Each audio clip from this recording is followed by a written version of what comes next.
우리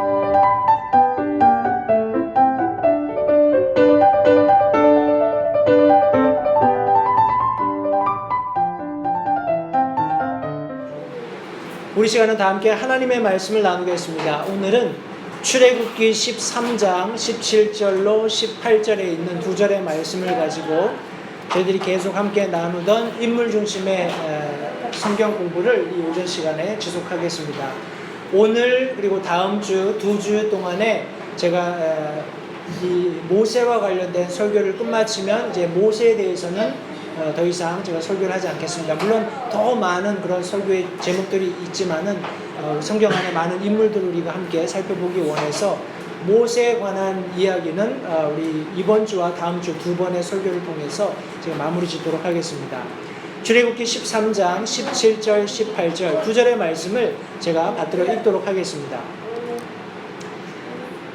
파라오가 백성을 가게 하였을 때에 블레셋 사람들의 땅에 있는 길은 가까울지라도 하나님께서 그들을 그 길로 인도하지 아니하셨으니 이는 하나님께서 말씀하시기를 혹시 이 백성이 전쟁을 보면 뜻을 돌이키고 이집트로 되돌아갈까 염려하노라 하셨기 때문이라.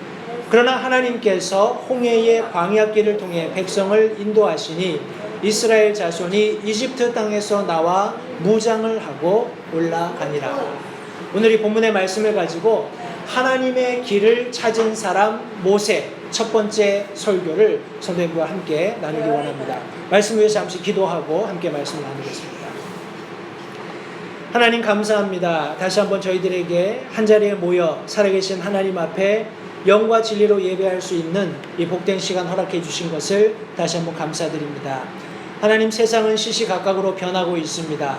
참 말세의 지말에 일어나리라고 예수님께서 말씀하셨던 모든 그런 징조들을 우리가 살아가는 이 시대에서 참 목도하고 있습니다. 다른 말로 이야기하면 그 어느 때보다 예수 그리스도의 재림이 임박한 시대를 우리가 살고 있다고 믿습니다. 참 그럼에도 불구하고 믿는 그리스도인들조차도 세상에 동화되어서 마치 이 세상에서 내가 추구하는 모든 복락들을 누릴 수 있는 것처럼 그렇게 자신들의 시간과 모든 물질들을 허비해버리는 그런 일들을 저희들이 목격하게 됩니다. 그러나 다시 한번 살아계신 하나님께서 약속하신 이 진리의 말씀으로 되돌아가서 이 시대가 되어져 가고 있는 상황들을 볼 때 우리는 자다가도 깨야 하며 영적으로 무장해서 이 세상을 이기고 승리해서 주님을 만날 수 있도록 준비하는 삶을 살아야 할 줄 믿습니다. 오늘 함께 나누게 될 말씀이 그와 같은 말씀이 되기를 다시 한번 간절히 원합니다. 하나님께서 위대한 영적인 지도자였던 모세를 준비하셔서 이스라엘 백성들을 이집트로부터 구출하셨던 것처럼 우리에게도 동일한 구원자 예수 그리스도를 허락하셔서 이 죄악된 세상으로부터 우리 믿는 그리스도인들을 구출해 내셨던 것을 저희들이 분명히 알고 있습니다. 주님을 뒤따르는, 주님만을 신뢰하는, 주님과 함께하는 그런 거룩한 삶을 살 수 있게끔 다시 한번 이 말씀을 통해서 도전해 주시기를 원하고 부족한 소정을 사용하셔서 주님의 영광을 이 예배를 통해서 온전히 드러내시기를 다시 한번 간절히 바라올 때 예수님의 귀하신 이름으로 기도했습니다. 아멘. 아멘. 자리에 앉으십시오. 여러분, 광야의 길이 있을까요? 여러분들이 보시는 슬라이드는 정확하게 어떤 위치인지는 제가 알 수 없지만 이스라엘의 광야의 어떤 전망대에서 내려본 그런 광경입니다. 이스라엘의 광야라고 하는 것은 이런 돌산들 혹은 우리가 알고 있는 그런 사막 개념과 좀 이렇게 상충되는 그런 여러 가지 다양한 특성들을 가지고 광야가 펼쳐져 있습니다. 여러분, 이것은 우리가 흔히 얘기하는 bird view죠. 이 새가 날아가면서 보는 듯한 그런 광경이기 때문에 우리 사람이 이런 뭐라고 하나, 이 그라운드 레벨, 땅 레벨에서는 볼 수 없는 그런 광경입니다. 그죠? 저와 여러분들이 과연 저 밑에 땅에 어디에 그냥 홀로 떨어지게 되면 내가 어디 있는지도 알 수 없고 내가 어느 방향으로 가야 할지도 모르고 내가 어디에서 음식이나 음료를 얻을 수 있을지 전혀 알 수 없는 그런 상황이 될 거라는 말씀입니다. 우리가 과연 이런 길도 없고 소망도 없는 광야에 떨어졌다면 우리가 살아남기 위해서, 생존하기 위해서는 적어도 그 길을 가본, 그 광야에서 생활한 어떤 경험이 있는 그런 지도자가 절대적으로 필요하리라고 생각을 합니다. 제가 잠시 기도에서 언급했던 것처럼 우리 인생길도 마찬가지입니다. 여러분, 인생에 과연 길이 있을까요?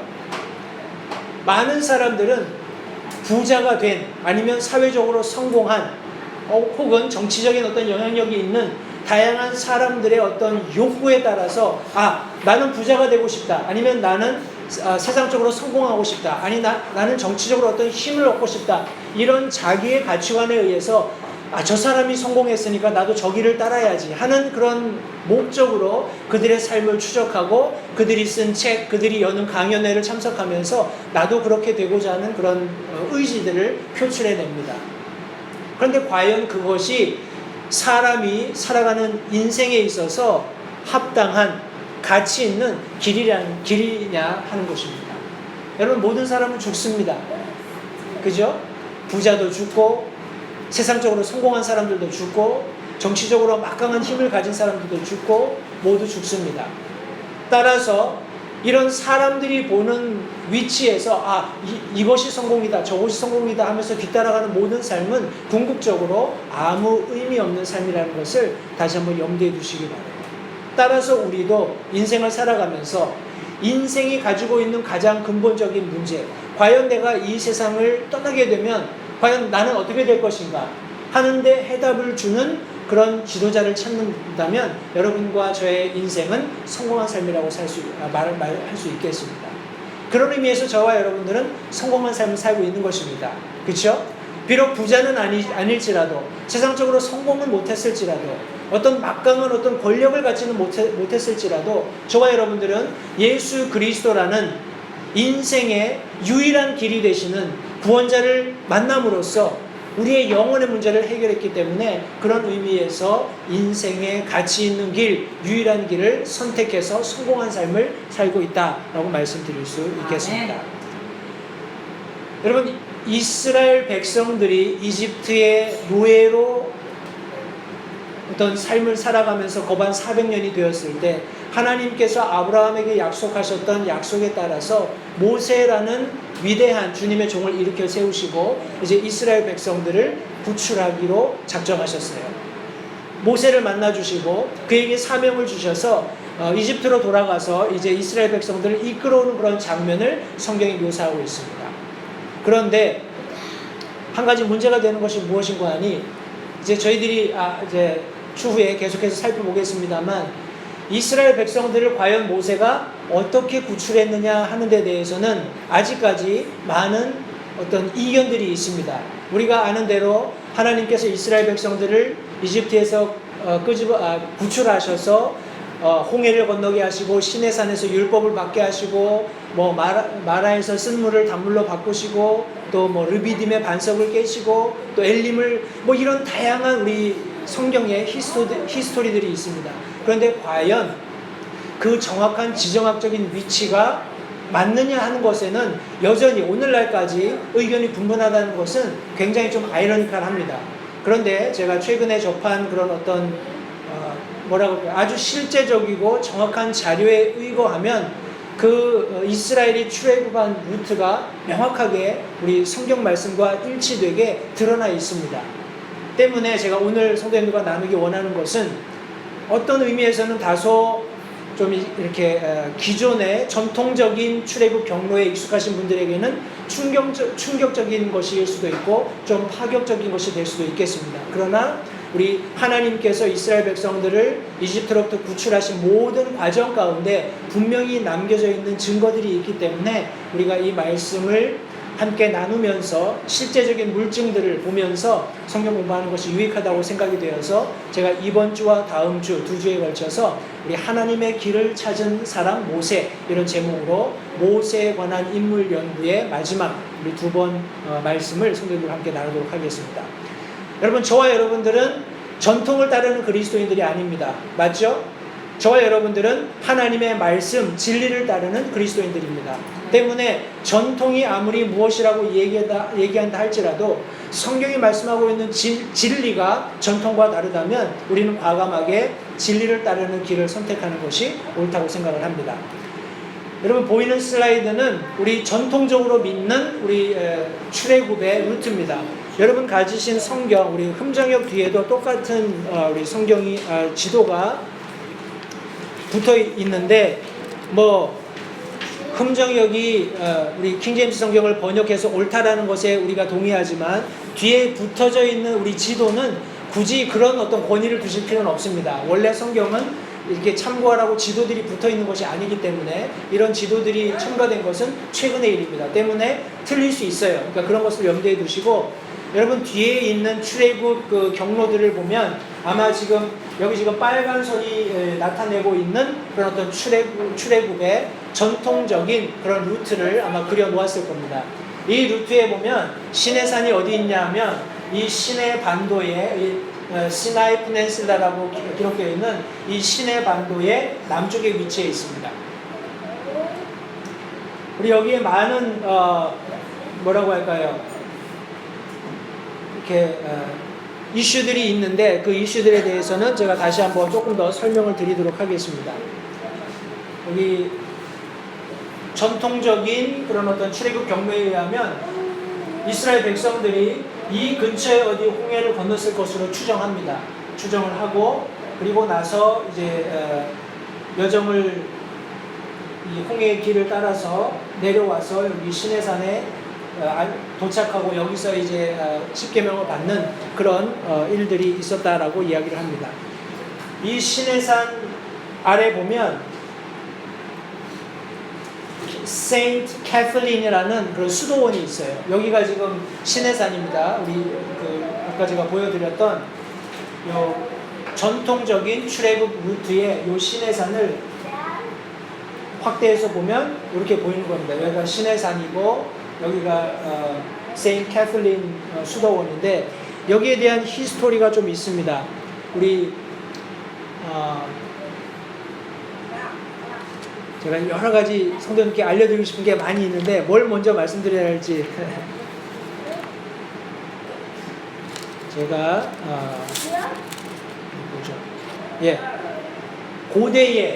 고대의 믿음을 가지고 있었던 사람들, 우리가 아는 것처럼 산채로 사자굴에 던져지고 했던 그런 로마 시대의 그런 여러분들 시대적 배경을 아실 겁니다.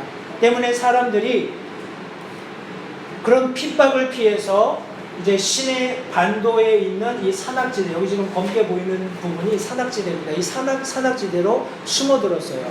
그래서 시내 반도 아래서 한 30-40명 정도씩 이렇게 함께 모여서 공동체 생활을 했었습니다. 그런데 우리가 아는 것처럼 로마 황제의 어머니가 신앙을 가지고 있었어요. 그래서 이 어머니가 아들을 설득을 해서 AD 313년에 기독교를 공인을 합니다. 기독교가 공인을 받았다는 이야기를 듣고 이 숨어있던 신앙인들이 이제 밖으로 나오게 됩니다. 그런데 이제 그런 과정에 이제 성지들을 여러 군데 이제 찾다 보니까 시내산이 없는 것을 알게 됐어요.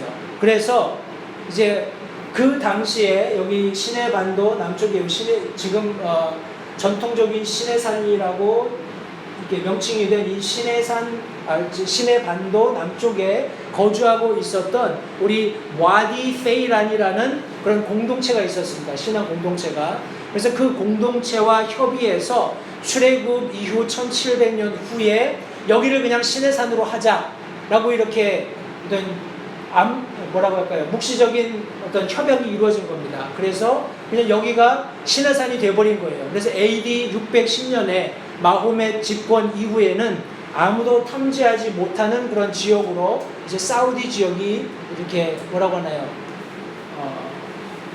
탐지할 수 없는 그런 지역이 돼버리는 겁니다. 그러니까 그쪽을 놔두고 그냥 여기를 시내산으로 하자라는 이런 결정이 생겨버린 거예요.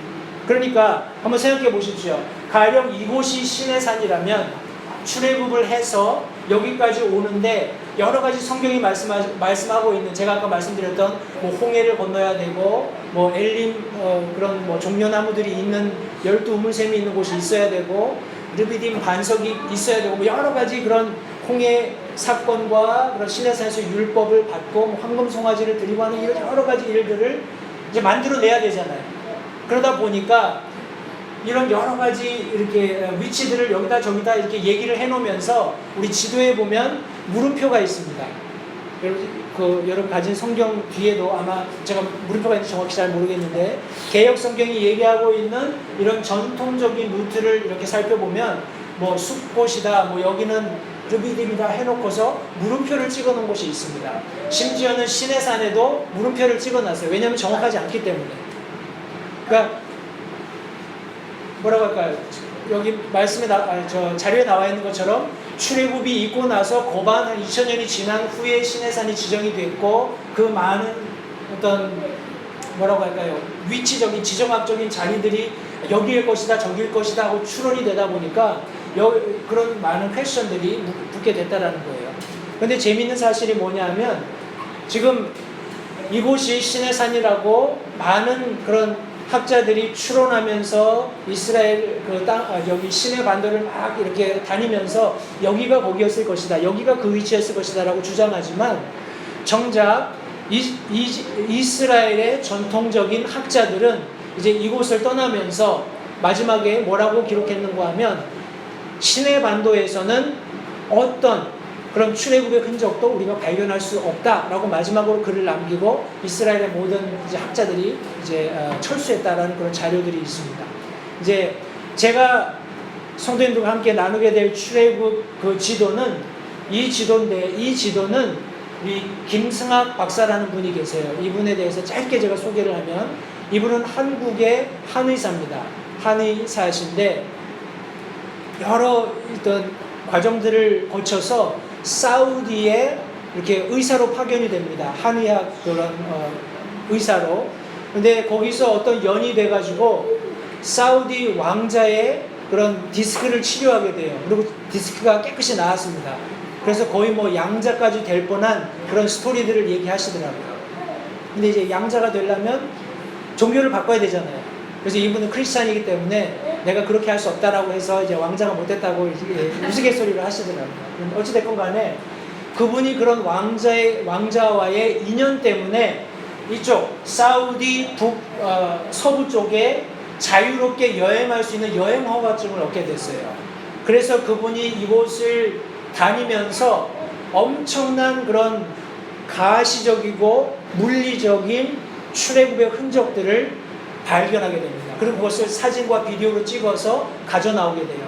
그래서 결국에는 이제 미국에 있는 이제 다큐멘터리 그런 영화 제작하는 그런 사람들과 컨택이 되어서 모든 자료들을 넘겨주면서 우리 출애굽의 음모인가 하는 그런 어떤 다큐멘터리 영상을 만들었습니다. 저도 그걸 잠깐 본 적이 있는데 너무 오래돼가지고 필름이 퀄리티는 좋지 않습니다. 그런데 한번 여러분 관심 있으시면 한번 보시기 바라고요.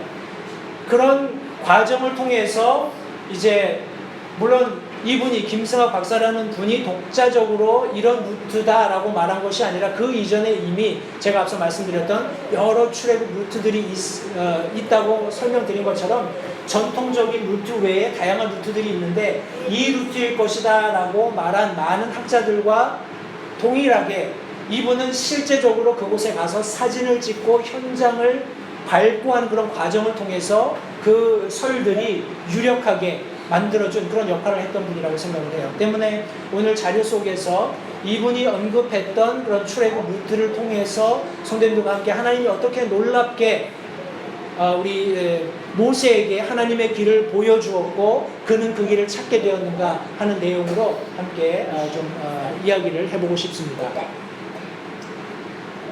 먼저 홍해의 위치를 저희들이 알 필요가 있습니다. 제가 말씀드렸던 것처럼 전통적인 출애굽 그런 루트는 이쪽 여러분들이 보이는 여기 지금 시내 반도의 왼쪽만을 홍해로 봤을 때 이쪽은 우리가 홍해라는 그런 사실을 접어두고 이쪽만을 봤다면 이쪽 어디를 건너는 게 맞습니다. 그죠? 그런데 지금 과거 고대 지도에도 그렇고 지금 설명된 바에 의하면 여기 지금 두 물줄기가 들어오는데 여기 지금 우리가 아는 걸프만이죠. 여기는 걸프만이고 여기는 아쿠아바만입니다. 아쿠아바만이라는 곳인데 이 양쪽 모두를 홍해라고 부른다는 거예요. 이쪽도 홍해라고 부르고 이쪽도 홍해라고 부른다는 사실을 염두에 둘 필요가 있습니다.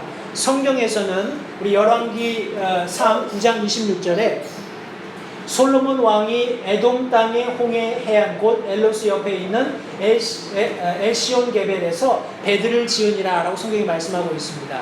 우리 솔로몬 시대에 엄청난 그런 목재들을 가져오고 뭐 배를 짓고 하는 그런 일들이 성경에 기록되어 있는데, 특별히 여기에 엘시온 게벨에서 배를 지었는데 그것이 여기 홍해 해안이라고 말씀하고 있습니다. 다시 말해서 엘시온 게벨은 여기입니다.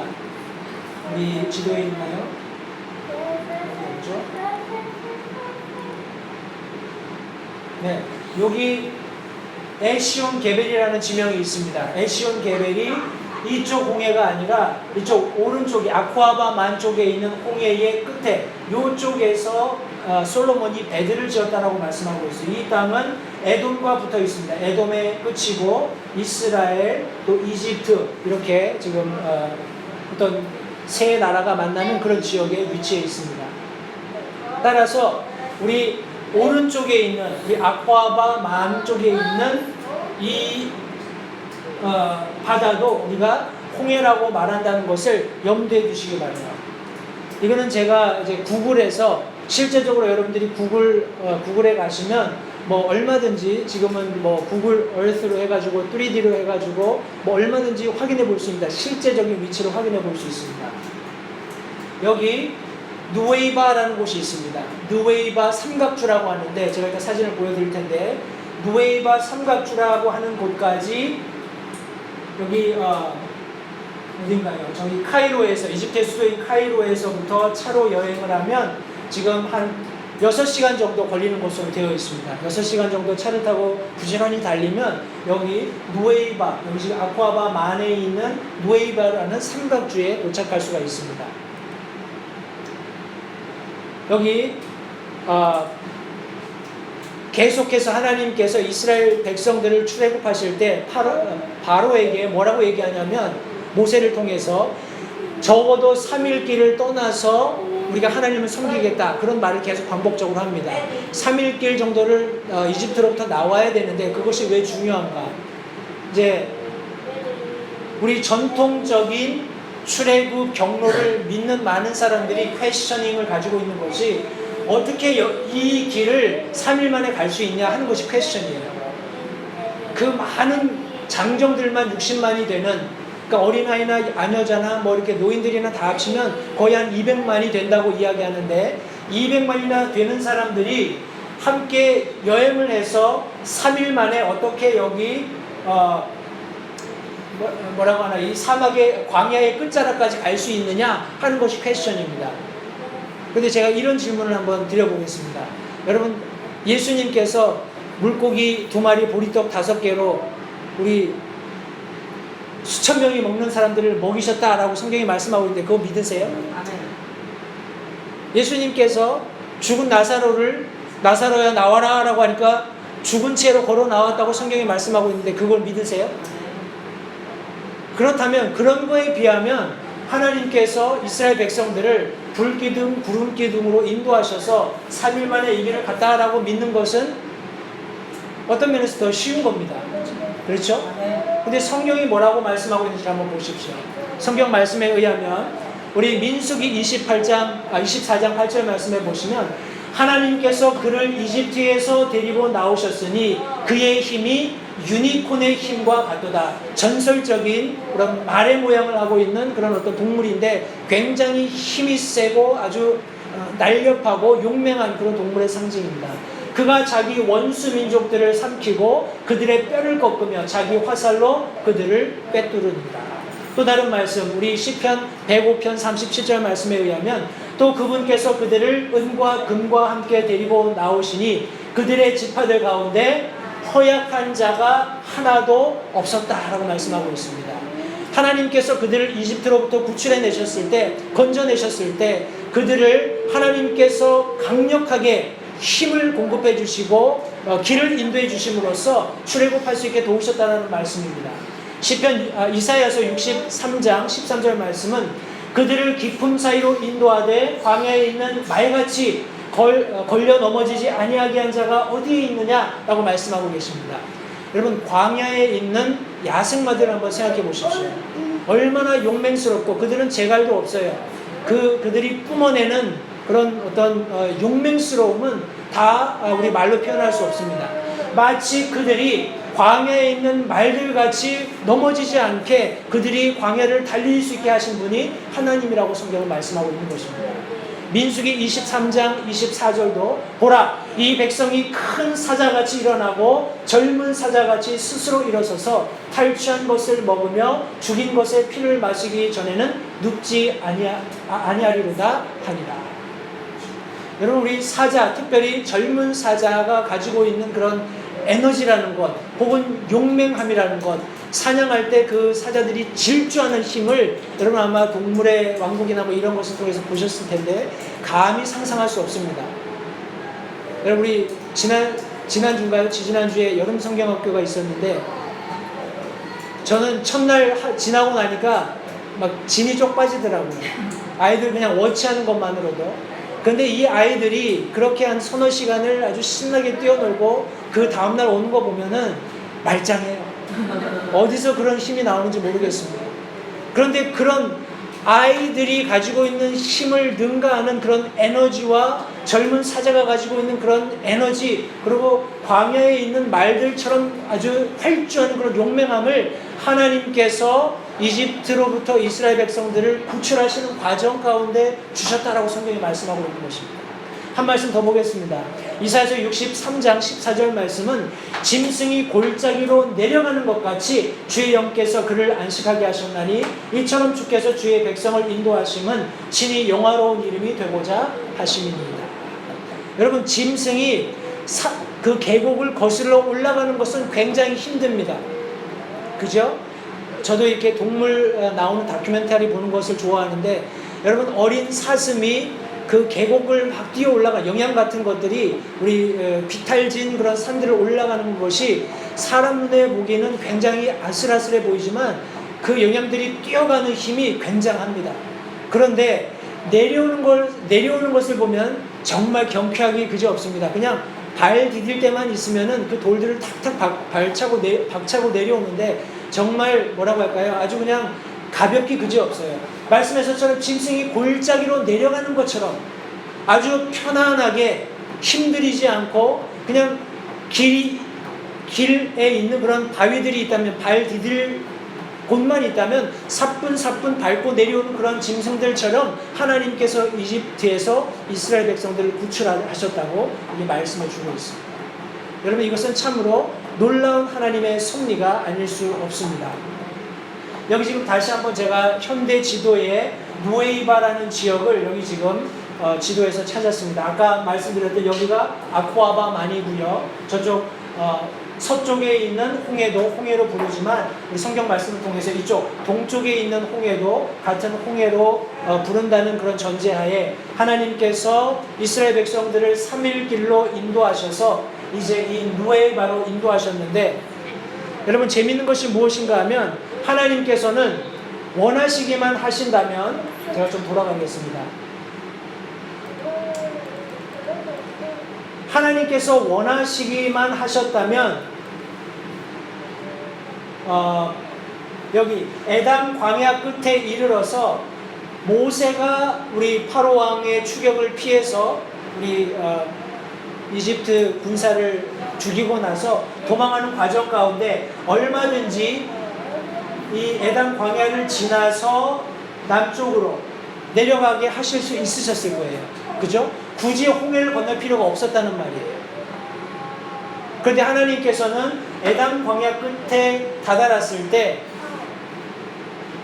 그들을 이리 인도하지 않으시고 길을 돌려서 우리 홍해를 건너게 하셨다는 겁니다.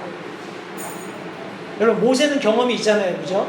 전에 이집트에서 이런 불미스러운 일이 있어서 자기가 살았던 곳, 그죠? 여기 자기 아내도 만나고 자식들도 낳고 뭐 40년 가까이 살았던 곳이기 때문에 이리 가면 편안하게 내가 이스라엘 백성들을 인도할 수 있을 것이다 라는 것을 경험적으로 알고 있었을 것입니다. 그런데 하나님께서 길을 인도하셨을 때 기꺼이 모세가 그 인도하심을 따랐다는 것도 굉장히 저는 우리가 본받아야 할 부분이라고 생각을 합니다. 내 의지로 하는 것이 아니라 하나님께서 내게 어떤 사명 주셨을 때 그 사명에 부합한 길을 인도하시는 과정 가운데 하나님이 인도하시는 길. 여러분 사도 바울을 기억하시죠? 사도 바울은 아시아로 영향력 있게 복음을 전하기 원했어요. 그때 성령께서 그 아시아로 가는 것을 막으셨다라고 말씀하고 있습니다. 때문에 복음이 마케도니아 지역으로 이제 전파되어서 쭉 다른 지역으로 전파되게 된 것을 성경이 말씀하고 있습니다. 사도 바울은 자기 의지대로 자기 고집대로 얼마든지 그렇게 할 수 있었을 것입니다. 그러나 성경 어디를 보아도 하나님의 성령에 감동받은 구원받은 그리스도인들은 하나님의 음성에 귀를 기울였다라는 것을 성경으로 다시 한번 깊이 묵상해 보시기 바래요. 여기 지금 기록되어 있는 블레셋 사람 땅의 길이라고 표시된 이 길, 우리 성경에 말씀된 것처럼 하나님께서는 얼마든지 편안하게 가나안 땅으로 한 일주일 정도 걸어 여행하면 갈 수 있는 이 길을 선택하실 수 있으셨을 겁니다. 그런데 그렇게 하시지 않았어요. 근본적으로 갓 구원받은 사람들은 영적인 치열한 전투가 일어나면 쉽게 세상으로 돌아갑니다. 그것을 아셨기 때문에 하나님께서 부득불 그들을 이 에담 광야 끝으로 인도하셨고, 이 인도해 주시는 3일 여정 동안에 놀랍게 하나님께서 힘을 공급해 주셔서 그들이 아무런 낙오자 없이 이곳에 도착했고, 이제 남쪽으로 여행하여서 결국 그들이 홍해를 건너는 그런 장면을 성경이 말씀하고 있습니다. 아까 제가 말씀드렸던 것처럼 여기 지금 누에이바라는 지역이 삼각주가 있는데, 이 누에이바라는 삼각주를 지금 이제 고대 맵에서 보면 이런 식으로 되어 있습니다. 여기 전부 산악지대고요. 이 사이로 길이 있습니다. 근데 이것을 약간 이렇게 북동쪽에서 보면 이렇게 보입니다. 북동쪽에서 본 삼각주예요. 이해가 되시죠? 여기 지금 톡 튀어나온 부분이 있는데 이것을 이렇게 본 겁니다. 본 사진이 다음과 같습니다. 여러분, 이 땅이 얼마나 넓어 보이세요? 지금 가로가 약 9km 정도 된답니다. 9km 정도 되고 요 세로가 6km. 여의도 광장에 한 5배 정도가 된다고 그래요. 여의도 우리 광장의 5배가 되는 이 누에이바 삼각주에 이스라엘 백성들이 들어와서 이제 진을 치고 야영하는 과정 가운데 이제 3일이 지났으니까 이제 파라오가 그 소식을 들었겠죠. 이스라엘 백성들이 진짜로 다 나가버렸다. 그러니까 이제 급하게 병거들을 말 병거들을 이제 준비를 해서 이제 파라오 왕이 추격하는 그런 장면을 여러분 상상해 보시기 바래요. 여기가 지금 골짜기입니다. 아마도 편안하게 이제 텐트를 치고 휴식을 하고 있는 과정 가운데 갑자기 말 병거 소리가 계곡을 따라 막 들려온다고 한번 생각해 보세요. 앞에는 삼면이 다 바다입니다. 다시 돌아 나갈 수도 없어요. 여기서 어떤 일이 벌어졌을까요? 모세, 네가 이집트에 우리 묻힐 자리가 없어서 여기까지 끌고 나와서 우리를 죽게 하느냐, 원망하는 소리를 여러분 상상해 보시기 바랍니다. 아니, 내가 알고 있는 편안한 길이 있는데 그 길로 갔으면 이런 낭패를 안 당했을 텐데 하나님이 생전 와보지도 못한 이런 길로 인도해 주셔서 왔더니 그냥 떡하니 삼면이 다 바다인, 그냥 우리를 다 바다에다 쓸어 넣으실 작정인지 정 황당하기 그지 없었을 겁니다. 근데 모세가 어떤 이야기를 했습니까? 너희들 왜 그렇게 불안해하느냐, 하나님께서 구하시는 놀라운 구원을 보라 라고 말하고, 여러분 이 홍해를 가르는 기적을 성경이 말씀해 주고 있습니다. 근데 참 재밌는 사실이 뭐냐면 이것은 지정학적으로 굉장히 특이한 그런 위치를 가지고 있습니다. 어떤 위치냐면 지금 제가 말씀드렸던 것처럼 이쪽이 협곡이라고, 계곡이라고 했죠. 때문에 비가 오거나 하면 여기 있는 그런 흙들이 내려와가지고 이렇게 바다로 밀려 들어가면서, 홍해로 밀려 들어가면서 이렇게 삼각주가 형성이 된 거예요. 때문에 이쪽이 이집트 쪽입니다. 이쪽이 이집트 쪽이고 이쪽이 그 반대편 사우디 쪽입니다. 이쪽 흙이 밀려 내려와서 지금 앞쪽에 이렇게 쌓여 있는 거예요. 그리고 이쪽 반대쪽에 사우디 쪽에서도 흙이 내려와서 이렇게 쌓여 있는 겁니다. 그런데 이 홍해의 평균 수심이 1000m에서 1200m랍니다. 이쪽 양쪽은 깊이가 1000m에서 1200m 정도가 돼요. 그런데 여기 지금 앞에 보이는 이스라엘 백성들이 건넜을 것으로 추정되는 이 누에이바 앞쪽, 그리고 이제 사우디 앞쪽의 이 길은 수심이 한 200m 정도 된답니다.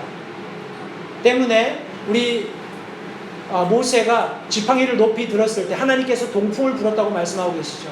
그냥 모세가 뭐 지팡이를 들거나 바다를 쳤을 때 물이 갈라진 것이 아니라 모세가 지팡이를 들었을 때 엄청난 바람이 불어서 밤새도록 불어서 이 길을 마르게 하셨다라고 성경이 기록하고 있는 겁니다. 역사적으로도 그것이 증명되고, 여기 지금 홍해 앞바다에 이 누에이바 앞쪽에, 누에이바 삼각주 앞쪽에 있는 이 길이 열렸을 경우에 이렇게 한 200m 정도 수심이 돼서 하나님이 열어놓은 길이 폭이 6km 정도가 된답니다.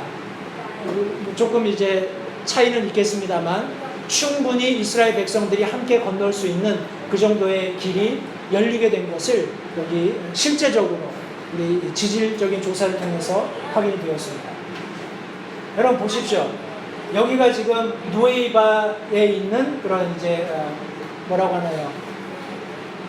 휴양시설입니다. 휴양시설인데 이 아름다운 바다가 갈라졌어요.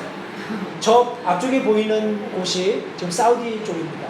여기를 건너가면 되는데 뭐 인간적으로는 이 바다를 내가 걸어서 건널 수 있다라고 상상할 수가 전혀 없죠. 그러나 이스라엘 백성들이 이 바다를 건넜습니다. 그리고 재미있는 것이 이제 추론이죠.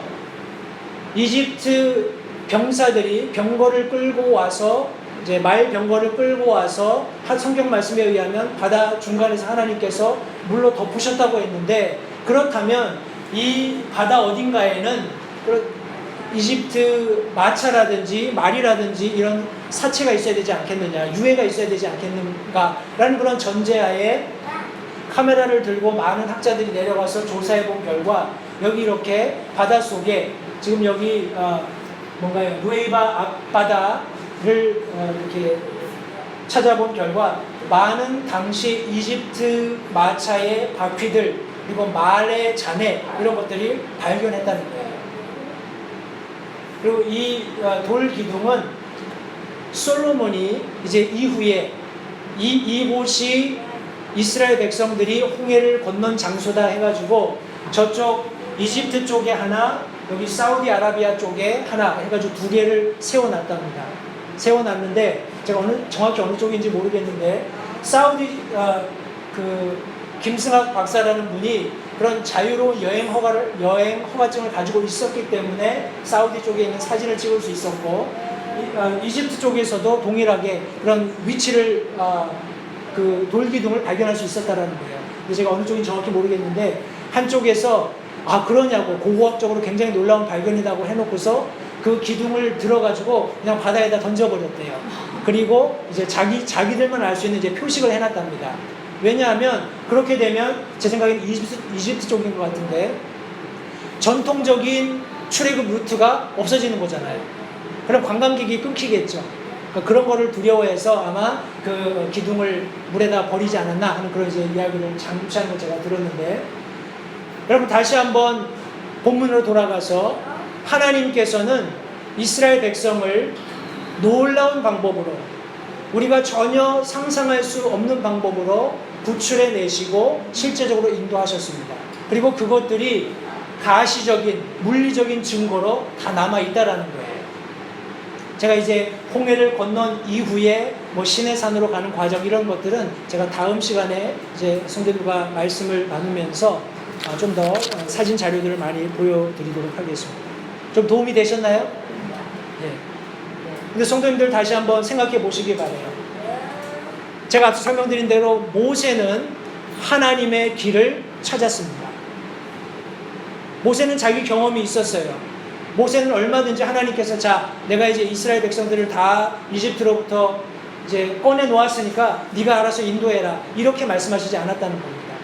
물론 우리 고린도전서 말씀에 보면 하나님께서 홍해를 통해서 이스라엘 백성들을 침례 받게 하시고 또 한 반석에서 음료를 마시게 하시고 이런 모든 영적인 의미들이 거기에 있는 것은 사실이지만 우리 그런 것들을 생각하기 전에 모세라는 인물에 좀 집중해 보고 싶습니다. 그가 어떻게 하나님의 길을 찾을 수 있었는가? 우리 세 가지만 제가 짧게 요약하고 오늘 말씀을 마칠 텐데, 내 길을 고집하지 않았던 것이 하나님의 길을 찾을 수 있었던 첫 번째 이유라고 생각을 합니다. 여러분, 저와 여러분들도 우리가 조금만 뭐라고 할까요? 세상적인 안목을 가지고 세상을 바라보면 이 길이 맞을 것 같아. 저 길이 맞을 것 같아. 라고 그 길을 고집할 수 있다는 겁니다. 여러분, 경제적인 부 혹은 사회적인 어떤 편안함, 사람들은 많이 이야기하고 실제적으로 내가 이렇게 해서 경제적인 부를 누렸고 이렇게 해서 사회적인 안정을 누렸다고 이야기하는 많은 사람들이 있습니다. 그리고 그런 사람들을 추종하면서 따라가는 많은 사람들이 있어요. 믿는 그리스도인들이 가령 그런 삶을 산다면, 사랑하는 성도님들, 우리는 결코 홍해의 기적 같은 놀라운 인생에서 하나님의 능력으로 경험할 수 있는 이적 기사들은 경험할 수 없습니다. 그런 성도들이 주로 컴플레인을 많이 합니다. 왜 하나님은 나한테 이런 복을 주시지 않는 거야? 왜 하나님은 우리 저 형제나 저 자매처럼 혹은 세상에 저렇게 부를 누리는 사람들처럼 내게는 복을 주시지 않는 거야? 라고 원망하는 경우들을 종종 보게 됩니다. 여러분, 모세가 하나님의 길을 찾을 수 있었던 가장 근본적이고 첫 번째 되는 이유는 자신의 길을 고집하지 않았다는 거예요. 그는 그럴 능력도 있고 그럴 경험도 있었습니다. 그럼에도 불구하고 하나님께서 그를 인도하셨을 때 하나님의 인도하심을 받아서 내 길을 버리고 하나님의 길을 따랐다는 거예요.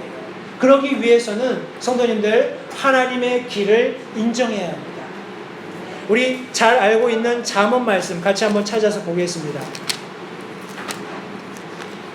잠언 3장 5절 6절 말씀입니다. 잠언 3장 5절 6절 말씀. 여러분, 하나님의 길을 인정하라는 것은 성경의 가르침이며 명령이며 성도가 마땅히 받아들여야 하는 그런 요구라고 믿습니다. 잠언 3장 5절 6절 말씀해 보시면, 내 마음을 다하여 주를 신뢰하고 내 자신의 명철을 의지하지 말지어다. 내 모든 길에서 그분을 인정하라. 그리하면 그분께서 내 행로들을 지도하시리라. 여러분, 하나님을 인정하지 않는 사람은 하나님께 가르침 받을 수 없습니다. 그러나 하나님을 인정하는 사람은 하나님의 지도하심을 얻게 된다는 사실을 잊지 마시기 바랍니다. 저와 여러분들을 위해서 완벽하고 유일한 길을 하나님께서는 예비해 두고 계십니다. 저와 여러분들이 따를 때 복을 누리는, 저와 여러분들이 그 길을 뒤쫓게 되면 하나님께서 약속하신 모든 약속들을 경험하게 되는 그 길이 있다라는 것입니다. 그러기 위해서 하나님께서 예비하신 그 길을 인정하는 그런 결단이 저와 여러분들에게 있어야 한다는 것입니다. 하나님께서 나를 위해서 좋은 길을 예비해 놓으신 거 압니다. 내 길도 버리겠습니다. 그러나 성도님들, 저와 여러분들이 하나님께서 예비해 두신 그 길을 따르기로 결단하지 않는다면 이 모든 진리들은 아무 의미 없게 된다는 사실을 잊지 마시기 바랍니다. 오늘 이 시간, 성도님들, 저는 우리 하나님께서 이스라엘 백성들을 이집트로부터 구출하셔서 이제 홍해를 건너서 시내산으로 인도하는 모든 일련의 과정 속에서 전통을 부정하고 새로운 진리에 입각해서, 우리 하나님의 말씀에 입각해서 분명한 그런 어떤 증거들이 있는 그런 길을 우리 김승학 박사라는 분의 그런 자료들을 근거로 성도님께 소개해 드렸습니다. 여러분, 다시 한번 생각해 보시기 바랍니다. 저와 여러분들이 하나님께서 주시는 길을 걷기 위해서, 결단하기 위해서 필요한 것들이 있는데, 그것이 무엇인가 하면 우리보다 앞선 신앙을 가진 사람들이 남겨놓은 증거들입니다. 다시 한번요. 저와 여러분들이 하나님께서 예비하신 어떤 길을 따르기 위해서, 그렇게 결단하고 따르기 위해서는 실제적이고 가시적인 믿음의 앞선 선진들이 남겨놓은 분명한 증거들이 필요하다는 말씀입니다. 이해가 되시죠? 이것을 조금 더 제가 부연해서 설명을 한다면 우리 지금 다음 세대들, 우리의 자녀들, 우리의 손녀들 그들이 살아가는 삶의 어떤 과정에서 그들이 하나님의 길을 찾고 하나님의 길을 따르기로 결단하기 위해서는 저와 여러분들의 삶이 그들을 그렇게 만들기 위한 증거가 되어야 한다는 말입니다. 저와 여러분들의 삶이 마치 우리 홍해 앞바다에서 발견된 마차 바퀴처럼, 우리 솔로몬이 세워놓은 기둥들처럼, 혹은 성경 말씀이 말씀하고 있는 것처럼 출애굽한 이후에 이스라엘 백성들이 3일 길을 내달릴 때 분명한 힘과 원동력을 하나님께서 공급해 주셨다는 그런 말씀처럼 저와 여러분들의 삶 속에서도 그들이 발견할 수 있는 그런 분명한 증거들이 있어야 된다는 말씀입니다. 우리 엄마가, 우리 아빠가, 우리 할머니가 성경이 말씀하고 있는 그런 삶을 살았더니 하나님께서 저렇게 놀라운 복을 주셨다라는 간증을 저와 여러분들이 우리 삶에서 분명히 남겨두어야 내 자녀들이, 내 자손들이 그 길을 따를 수 있다는 것을 성도님들 염두에 두시기 바랍니다. 하나님의 길을 찾은 사람 모세, 그는 경험이 있었고 그는 그럴 능력이 있었지만 자신의 길을 고집하지 않고 하나님의 길을 인정하면서 그렇게 하나님을 따르기로 결단했을 때 그는 성경이 기록하고 있는 가장 탁월한 영적인 지도자가 되었고 하나님의 성경을 처음 5권 기록하는 놀라운 특권을 누렸을 뿐만 아니라 이스라엘 백성들을 인도하여서 놀랍게 홍해를 가르는, 하나님께로부터 그들에게 전달된 율법을 받게 되는 놀라운 특권을 누리게 되었다는 사실을 성도님들 기억하시기 바랍니다. 저와 여러분들의 삶 속에 하나님께서 모세를 사용하셨던 것처럼 저와 여러분들의 삶을 사용하셔서 우리 다음 세대에 놀라운 그런 하나님의 역사하심의 증거를 남기는 그런 삶을 저와 여러분들이 살 수 있게 되기를 다시 한번 간절히 바랍니다.